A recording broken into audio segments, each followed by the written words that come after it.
The alien delegations were hastily conferring among themselves. The balance of power they had taken for granted was shifting beneath their feet. For centuries, the major species had maintained a careful equilibrium, each controlling their sectors of space. Earth's emergence as a military power threatened to upset that balance. Admiral Mitchell, Vector finally spoke, his compound eyes glinting. The Galactic Council will not recognize Earth's claim to military parity. This vessel represents a threat to established order. The established order, Mitchell replied coolly, relegated humanity to the status of a protectorate, a polite term for subjugation. We've decided to forge our own path. The Zephyrian ambassador's form pulsed with agitation. You don't understand the forces you're dealing with. The Zephyrian Empire alone commands a fleet of thousands of vessels. Quantity, Mitchell observed, has its own quality. But innovation trumps numbers. The Defiance incorporates technologies that your empire hasn't even conceived of. This wasn't mere boasting. Human engineers had approached spaceship design from entirely new angles. Where alien ships relied on massive energy shields, the Defiance used a revolutionary armor system that absorbed and redirected energy weapons. Where traditional vessels required enormous crews, human automation and AI systems allowed for unprecedented efficiency.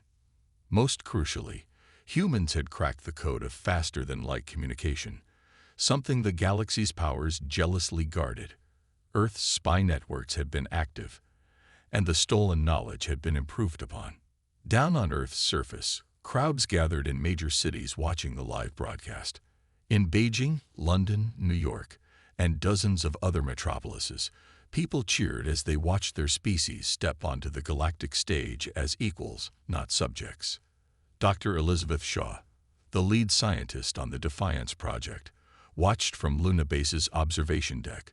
She remembered the sleepless nights, the countless failures, the breakthroughs that had seemed impossible.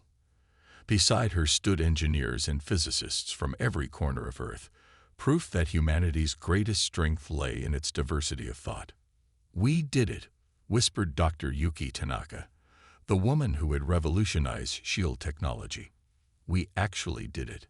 Shaw nodded, but her expression remained serious. "This is just the beginning.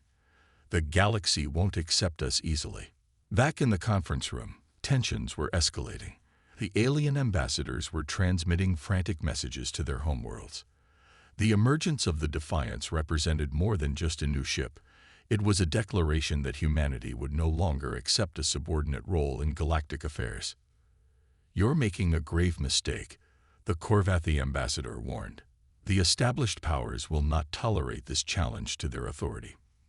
Mitchell stood firm. "Then they'll learn what humans have known throughout our history. That authority must be earned, not imposed. The Defiance is not just a ship, it's a statement. Earth stands ready to defend itself and its interests." The Thracenti representative's tentacles coiled in what might have been frustration or fear. "What are your intentions? Do you seek conquest?" "We seek respect," Mitchell answered. "For too long, the galaxy has viewed humanity as children playing with tools we don't understand. The Defiance proves otherwise. We've mastered not just the technology, but improved upon it." This was the crux of human advancement. Where other species had developed their technology along rigid paths defined by tradition and accepted theory, humans had approached each challenge with fresh eyes. They questioned everything, assumed nothing, and weren't afraid to fail spectacularly in pursuit of breakthrough success. The quantum engines were a perfect example.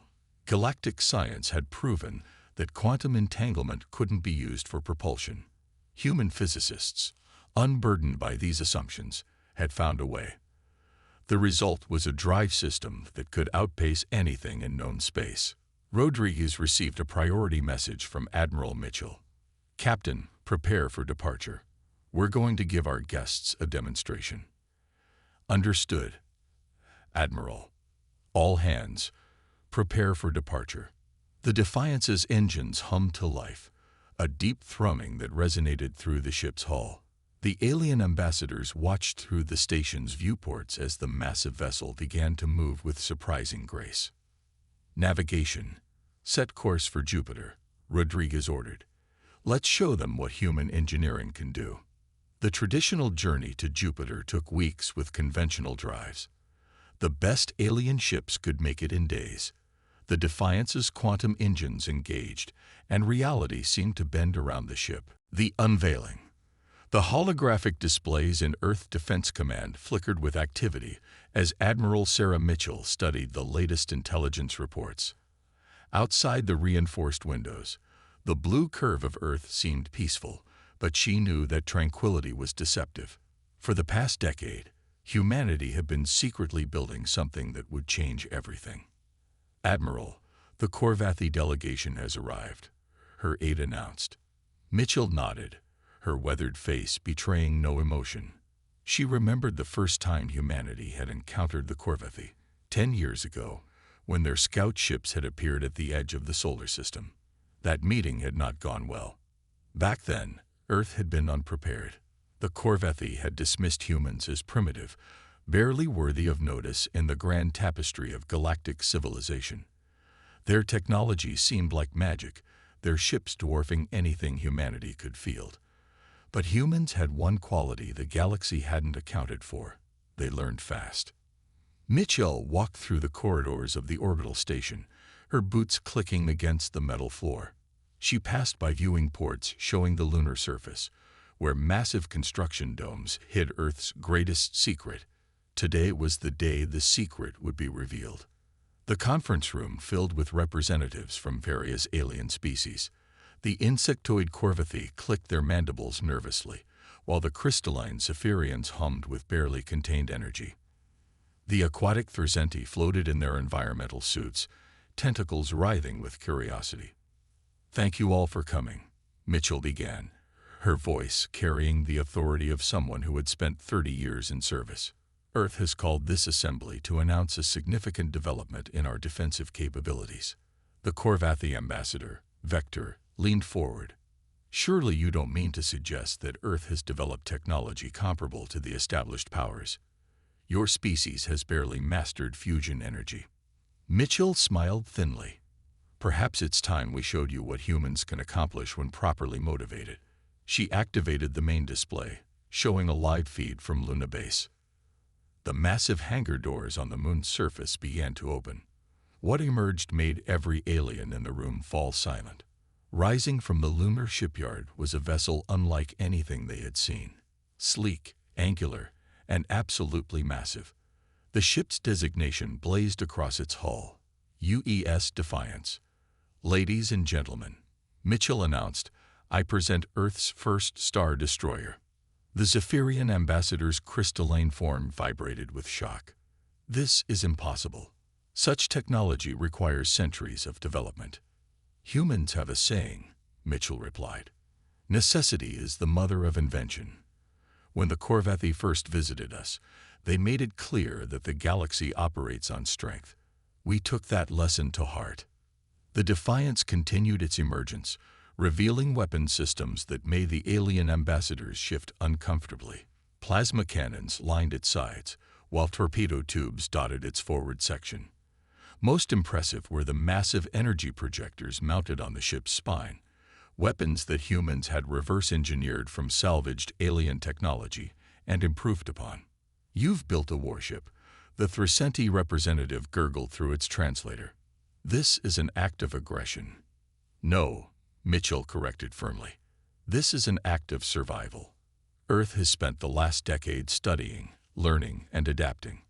We've taken the best of what we've observed and added our own innovations." The truth was more complex than Mitchell revealed. After that first contact, Earth's governments had unified in an unprecedented way. Scientists from every nation worked together, pooling resources and knowledge. They had studied every scrap of alien technology they could acquire, legally or otherwise. Most importantly, they had identified the fatal flaw in galactic thinking: complacency. The established powers had grown comfortable with their technological superiority. Their development had stagnated, content with incremental improvements over centuries. Humans, driven by urgency and fear, had compressed centuries of advancement into a single decade.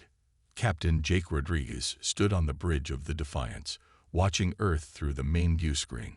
His crew of 500 represented humanity's finest: engineers who could perform miracles, tacticians who thought outside conventional doctrine, and warriors who understood that in space, creativity trumped tradition. All systems operational, Captain, reported Commander Loi Chen from her station. The quantum engines are performing better than projected. Rodriguez nodded.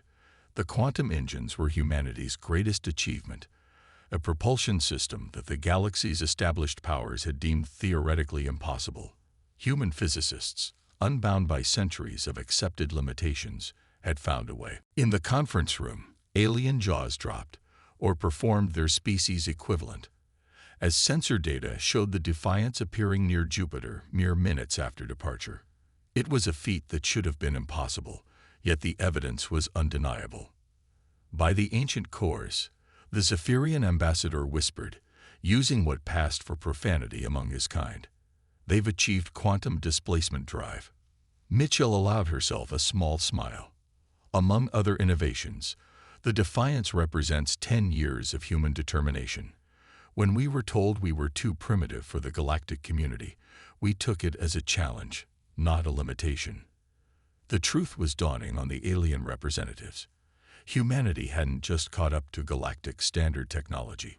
In many ways, they had surpassed it.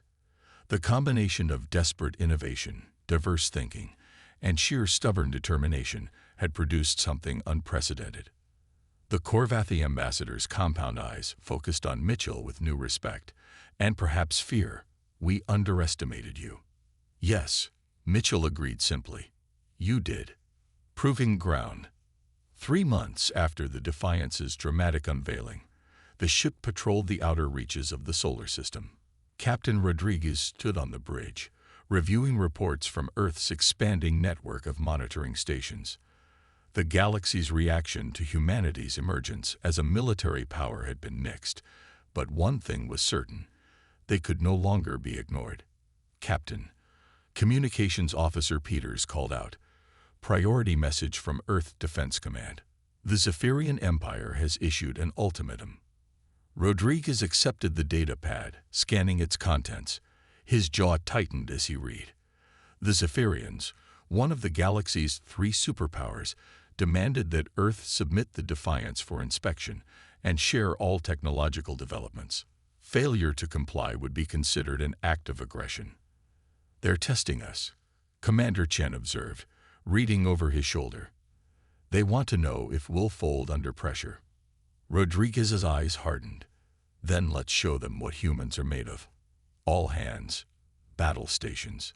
The Defiance's crew moved with practiced efficiency.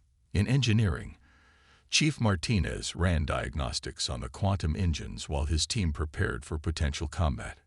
In the weapons bay, crews loaded the new fusion torpedoes, another human innovation that packed devastating power into compact packages. The tactical display showed Zephyrian ships massing near the asteroid belt.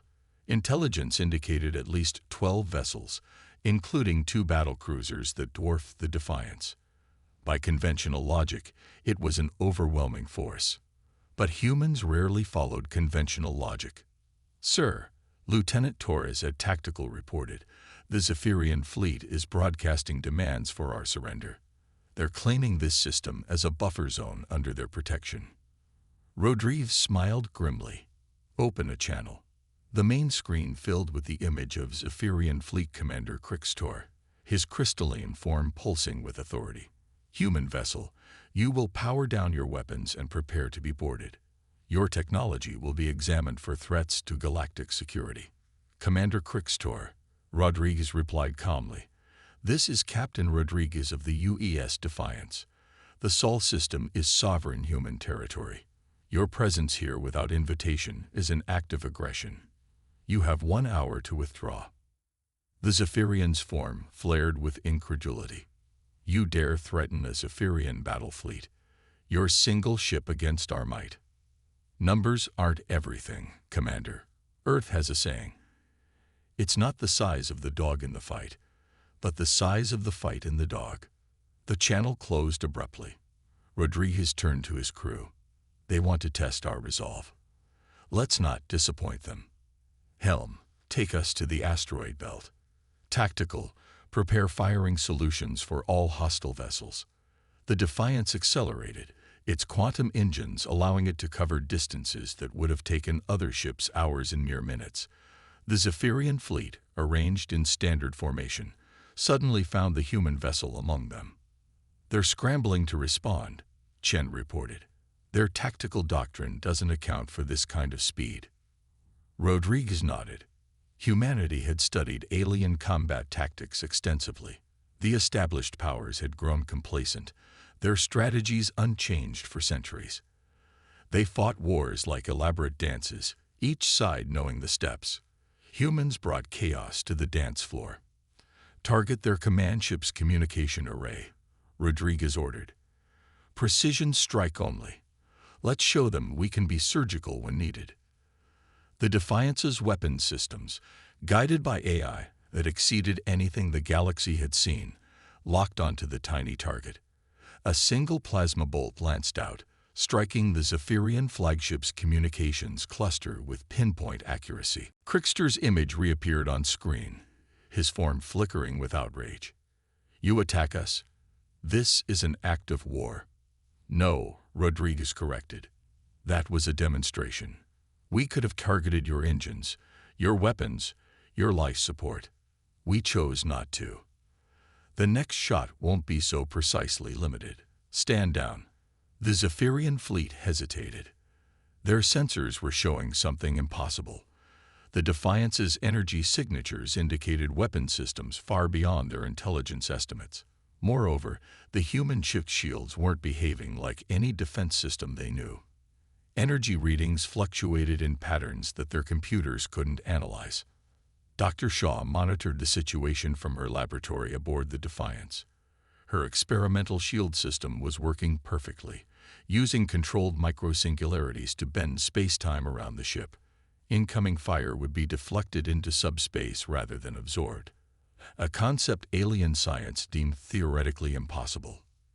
Commander, one of the Zephyrian officers reported to Crickster, their defensive systems. We can't get accurate readings.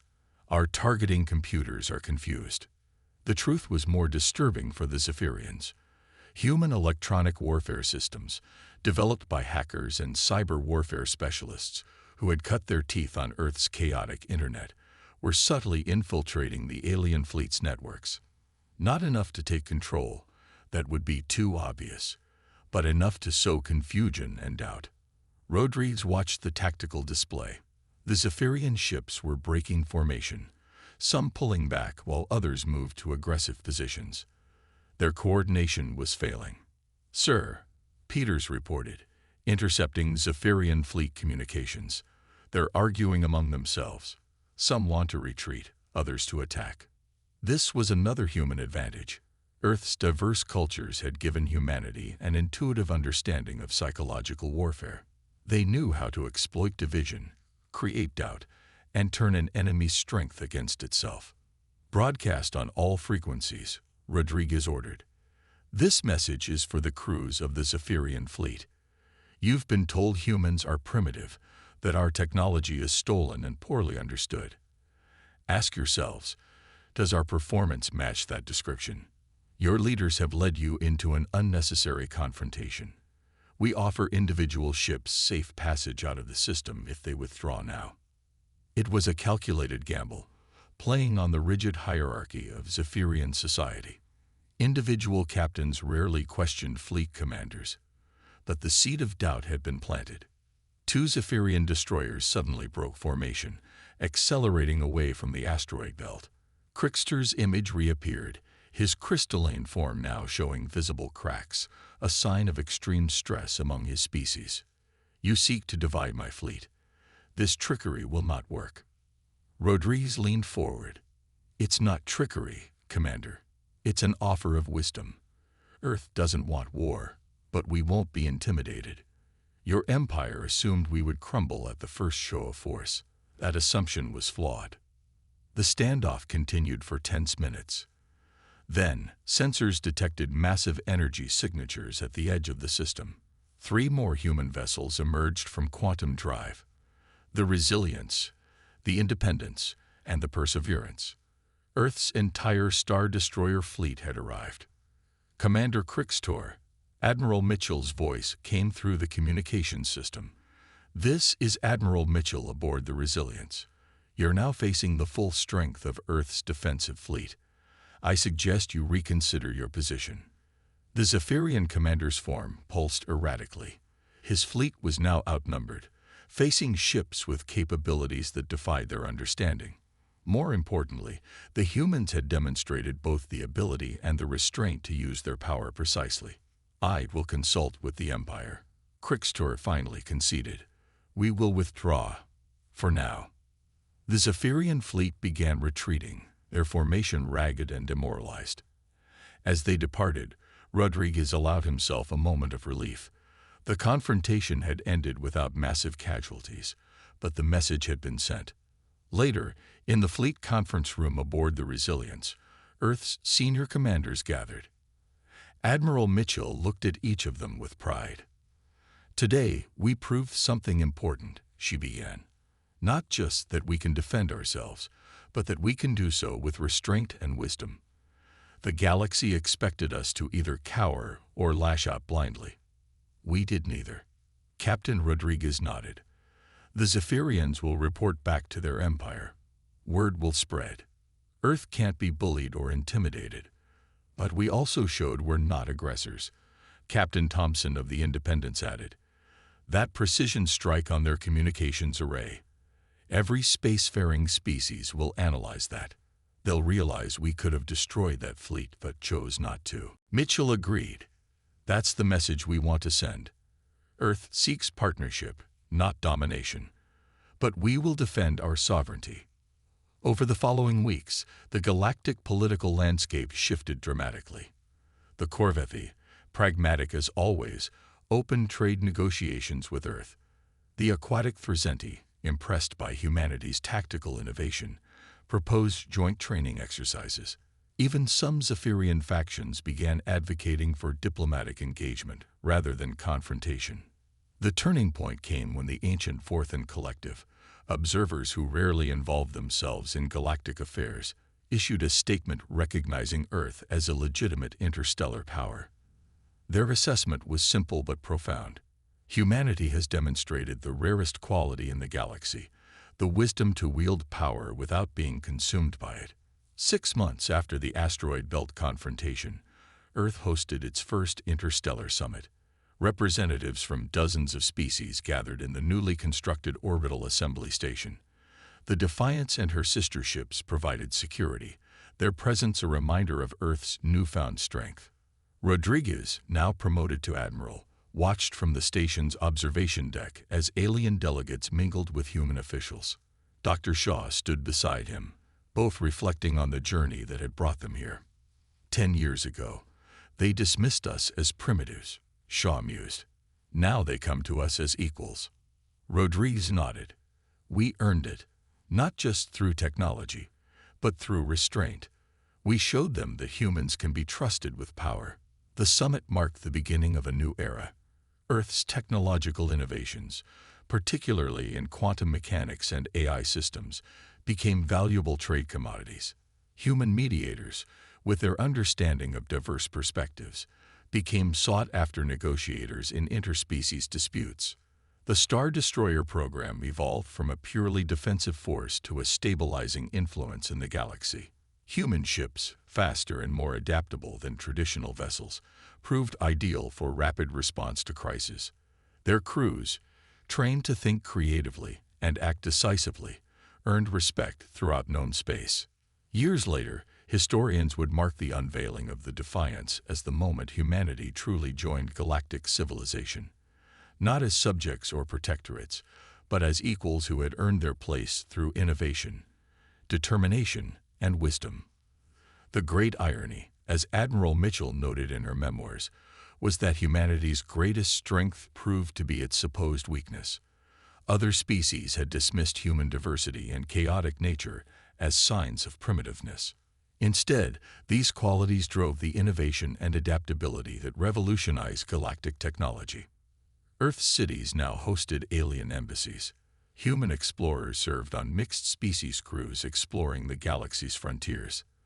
The fear and suspicion that had marked first contact gave way to cooperation and mutual respect. The Defiance, now a training ship for the Earth Space Academy, still patrolled the solar system. Cadets from Earth and allied worlds learned not just tactics and technology, but the principles that had guided humanity's emergence: innovation over tradition, wisdom over aggression, and unity in diversity. As Rodriguez often told graduating classes, we didn't just build better ships. We proved that the human spirit, curious, determined, and resilient, could find its place among the stars. The galaxy learned that underestimating humanity was their greatest mistake. Let's make sure we never make the same error about others. The stars that had once seemed so distant and forbidding now beckoned with promise. Humanity had found its place among them, not through conquest or submission, but by being uniquely, defiantly, brilliantly human.